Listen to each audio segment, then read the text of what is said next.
versículo 53 do capítulo 7 diz assim: e cada um foi para a sua casa. E o capítulo 8:1 diz: porém, Jesus foi para o Monte das Oliveiras. E eu creio que, ao escrever assim, o Espírito Santo quis mostrar o lugar que cada um ocupava. Enquanto os fariseus, aqueles que eram os expoentes da religião judaica, iam cada um para a sua casa, cada um para tratar dos seus próprios afazeres, a cuidar das suas coisas, o Senhor ia para o Monte das Oliveiras e certamente ele iria ali para orar ao Pai. Ele ia para ter comunhão com o Pai. Aquele que não tinha onde reclinar sua cabeça na terra, tinha um lugar, né? A gente poderia dizer assim, sim, ele tinha onde reclinar a cabeça, mas era no seio do Pai, não aqui na terra. Não tinha a sua própria casa para onde ele pudesse ir, mas ele vai para o Monte das Oliveiras para ter comunhão com o Pai. E de manhã cedo, no versículo 2, ele volta para o templo e ensinava no templo.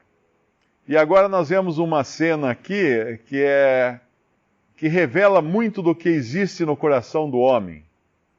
Porque os fariseus, esses que tinham ido para suas próprias casas, talvez um deles não tenha ido para sua própria casa, tenha ido para a casa da amante, né? Porque aqui eles vão trazer uma mulher pega em flagrante adultério, apanhada em adultério. Eu acho que tem outra tradução que fala pega em flagrante adultério, no versículo 3. E uma mulher pega em flagrante adultério ou apanhada em adultério, ela não estava fazendo isso sozinha, ela estava fazendo com alguém. Mas como não tem aqui o homem, e a lei ordenava que o homem e a mulher fossem apedrejados, fossem mortos. Mas não tem o homem aqui. Por que não tem o homem? Porque ele podia ser um amigo dos fariseus ou um dos próprios fariseus. E eles não iam entregar um amigo deles. E eles trazem essa mulher, colocam ela no meio, no versículo 4, dizem a Jesus: mestre, essa mulher foi apanhada no próprio ato, adulterando. E ninguém viu o homem? Você poderia ser a pergunta. Ninguém viu o homem? E na lei nos mandou Moisés que as tais sejam apedrejadas. Tu, pois, que dizes? A lei dizia, lá em Levítico 20, dizia que o homem que adulterar com a mulher de outro, havendo adulterado com a mulher do seu próximo, certamente morrerá o adúltero e a adúltera. E em Deuteronômio 22 diz que quando um homem for achado deitado com mulher casada com o marido, então ambos morrerão.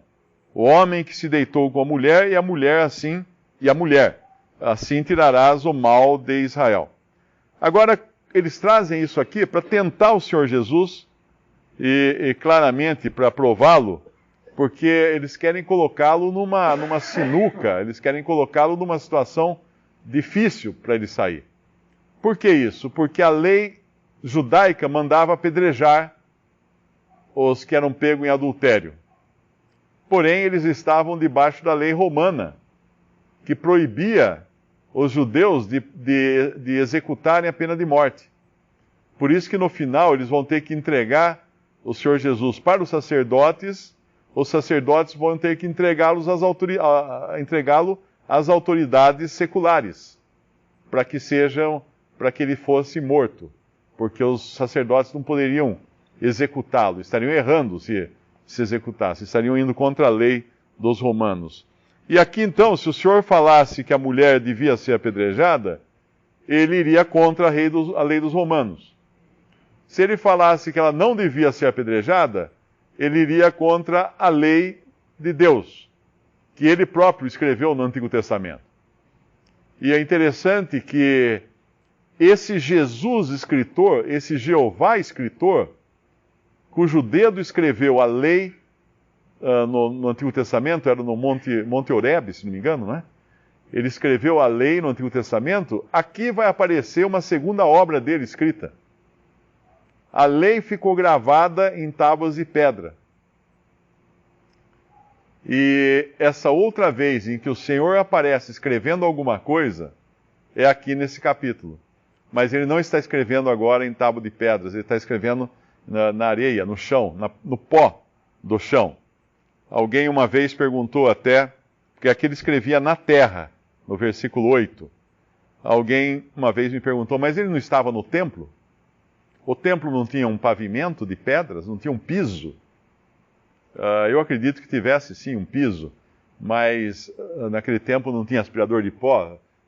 Certamente devia ter poeira no chão, ainda que ele não estivesse no lugar escrevendo na terra, propriamente na terra. Aqui fala na terra, não sei se a tradução seria terra, terra mesmo, ou chão, talvez fosse o mais correto, mas de qualquer maneira seria possível escrever também no pó do piso. E quem já voltou de viagem numa casa que ficou fechada há muito tempo sabe que dá para escrever no chão, porque a poeira vai juntando. Mas essa foi a segunda vez que ele escreve. A primeira vez ele escreveu na lei, nas tábuas da lei. Agora ele escreve no chão. A primeira vez ficou gravado em tábuas de pedra, agora não. Nós não sabemos o que ele escreveu, o vento levou o que ele escreveu, 2000 anos de vento apagaram a escrita, mas o que ele escreveu ali ninguém sabe. Tem uma passagem que pode nos dar uma pista apenas, porque aqui fala que ele escrevia com o dedo na terra, é em Jeremias 17. Jeremias 17, versículo 13. Ó Senhor, esperança de Israel, todos aqueles que te deixam serão envergonhados. Os que se apartam de mim serão escritos sobre a terra, porque abandonam o Senhor, a fonte das águas vivas. Nós não sabemos se ele estava escrevendo o nome dessas pessoas ou não, mas de qualquer maneira essas pessoas sairiam daqui a alguns minutos, esses homens sairiam envergonhados dali. Porque caía sobre eles ou se colocava sobre eles mais um pecado e mais um juízo, além daquele de rejeitarem o Filho de Deus. Eles estavam sendo injustos agora, querendo pegá-lo num truque aqui, na palavra. E no versículo 7, quando eles insistem que o Senhor responda, porque ele não disse nada, ele ficou em silêncio, apenas escrevendo na terra, ele diz a eles o seguinte: aquele que dentre vós está sem pecado, seja o primeiro que atire pedra contra ela. Pronto, agora ele devolveu o problema, né? Eles tinham trazido um problema para pegá-lo e ele devolve o problema agora. E ele volta a inclinar-se no versículo 8 e volta a escrever na terra. E no versículo 9, quando ouviram isso, saíram um, a começar pelos mais velhos até os últimos. Ficaram só Jesus e a mulher que estava no meio. E aqui é interessante porque esses homens chegaram todos juntos, mas agora eles partem todos separados. Cada um parte por sua vez, diferente de outro. Eles não partem, vamos embora todo mundo, pessoal. Não. Cada um é atacado pela sua própria consciência, pelo seu próprio conhecimento e reconhecimento de pecados. Começa dos mais velhos até os últimos, porque os mais velhos são aqueles que saem antes, porque talvez sentiram uma carga maior de pecados pelos anos que viveram, e os mais jovens depois. Mas eles não saem juntos, eles saem separados. E é assim que Deus também irá julgar cada um. Muitas vezes as pessoas pensam que se unindo, se ajuntando com outros, os seus pecados são diluídos, a sua responsabilidade é diluída. Não. Deus vai julgar cada um dará conta de si mesmo a Deus. Tem um versículo que fala isso, cada um dará conta de si mesmo a Deus. Às vezes você pode ter até um casal e um sai antes que o outro, né? Que, em termos de afastar-se. E o que eles fazem quando eles têm consciência de seus pecados é abandonar o único lugar seguro para quem tem consciência de pecado, que é a presença do juiz que poderia condenar. E eles abandonam justamente essa posição. Eles teriam ficado seguros ali diante daquele que podia apedrejá-los. Mas eles não, eles fogem, eles se afastam. E a única pessoa que permanece no lugar de juízo é a mulher. A única pessoa que permanece consciente do seu pecado, que não dá desculpas do que ela tinha feito, que não tenta se justificar, que não faz nada, mas permanece no lugar de um réu condenado, é essa mulher. E ela ouve o quê? Uma condenação? Ela toma uma pedrada? Não, de maneira alguma. Porque isso aqui é também essa é também a única posição que alguém pode ficar seguramente sem ser condenado. Que posição é essa? Na presença do Senhor. Na presença do único que pode lavrar uma sentença contra o pecador, e ele fará isso no futuro. Mas ele não veio para julgar. Lá em João 3, ele fala que não veio para julgar. Porém, ele veio como luz. A luz, ele era a luz, mas as trevas não o compreenderam. E ele vai falar da luz um pouquinho depois aqui, quando ele diz no versículo 12, falou-lhes Jesus outra vez, dizendo, eu sou a luz do mundo. Quem me segue não andará em trevas, mas terá a luz da vida. E agora ele voltou aqui a conversar com os fariseus. E é interessante pensar na luz. A gente sempre fala assim, eu quero a luz. Eu quero seguir a luz. Jesus é luz. Ele é a luz do mundo. Que maravilha. Sempre pensamos na luz como uma coisa positiva, e é positiva.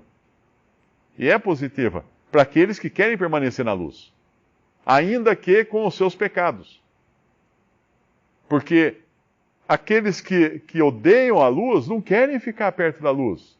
É como quando você levanta uma pedra no meio do mato. Acho que todo mundo aqui já teve essa experiência. Levanta uma pedra, o que acontece? De repente sai lacraia, escorpião, aranha, tudo que é bicho peçonhento, bicho feio, que não gosta da luz, sai correndo, se esconder debaixo de outra pedra. E assim é o pecador. Quando a luz brilha, como Jesus brilhava diante deles, eles corriam para se esconder nas trevas. Porque lá em João capítulo 3,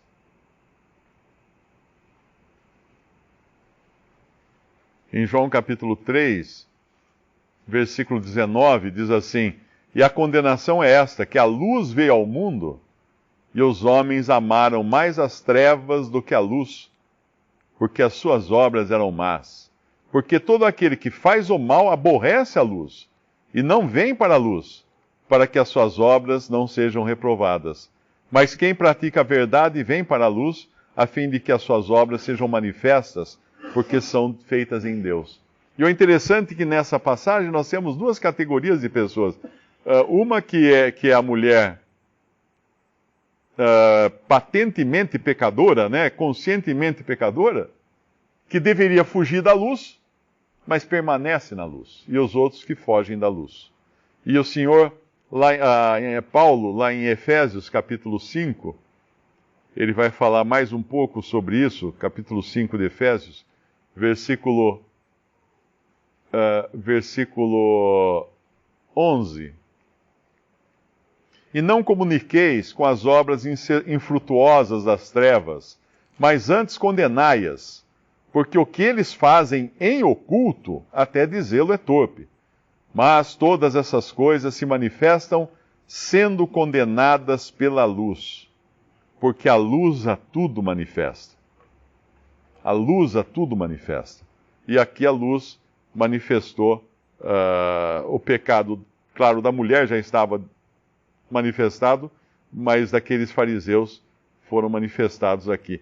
E lá em João, voltando em João 8 novamente, quando o Senhor Jesus se endireita no versículo 10, primeiro ele tinha se endireitado para falar para os judeus, para os fariseus que atirasse a primeira pedra quem estivesse sem pecado. Agora ele se endireita para falar com aquela que tinha pecado, mas não saiu da presença dele. Mulher, onde estão aqueles teus acusadores? Ninguém te condenou? E ela disse, ninguém, Senhor. E disse-lhe Jesus, nem eu também te condeno. Vai-te e não peques mais.